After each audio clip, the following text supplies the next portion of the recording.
I once worked with a mid-level manager who, when advised of someone's shoddy work or bad behavior, would inevitably respond with a simple, "Okay, I'll tell her."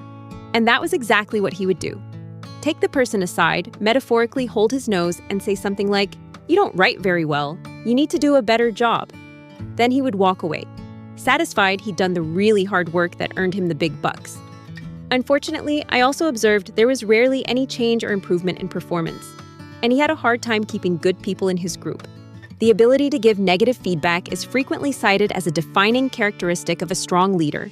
Culturally, we perceive that a certain amount of toughness is required to reprimand a team member. When delivering negative feedback, we think we must be firm and unyielding, maybe even a tad mean, as well as impervious to defensiveness or anger.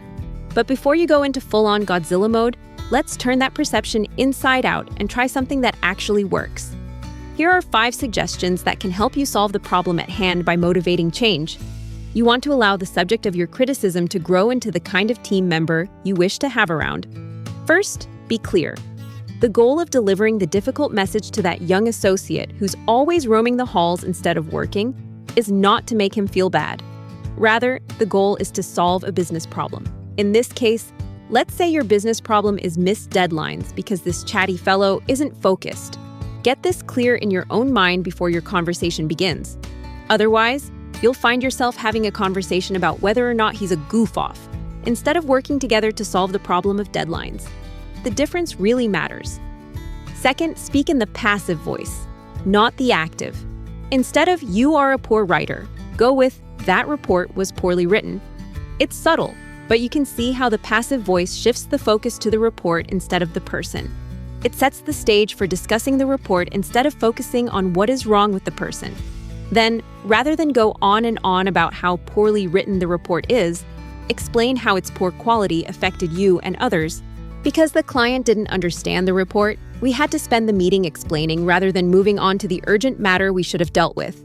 Now you're talking about the client, another good move because your subject can understand why the poorly written report was a problem and figure out with you how to avoid a repeat before the next meeting. Third, make suggestions actionable. True story time. A 5th-year tax associate at a Midwestern law firm was told she probably wasn't going to make partner because, quote, "You don't think like the rest of us. Your thinking is too circular." Well, isn't that helpful? If actual improvement is the outcome you want from performance feedback, you'll need to learn how to give feedback that is a bit more specific. Try talking about the impact rather than the activity. Consider this alternative. Sherry, while your observations are ultimately unique and helpful, when you verbally rehash the entire legal issue and think out loud about all possible solutions in group meetings, others in the department perceive you as a slow thinker. Often we have all stopped listening to you by the time you get to the good part. Let's figure out how you can do some preparation prior to the meeting to avoid that. There, now there's something she can actually do, and something you can help her figure out how to do it. Fourth, invite collaboration.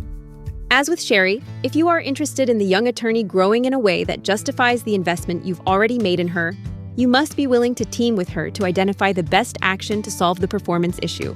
In some cases, this may even mean that you commit to an ongoing review of her work or periodic spot checks. And fifth, encourage the heart. It may sound trite, but in 1995, Jim Kouzes and Barry Posner conducted a study that found performance was higher when people were led by individuals who gave more encouragement. Now, thinking about your own experience on high-performing teams, don't you agree that encouragement and positive support for your work played a big part? So when you work with others on improving their professional performance, don't neglect to communicate in a positive way and to leave them feeling you want them to succeed. Because their success is important to the success of the effort. You want them to feel you believe in them. Because you do, right?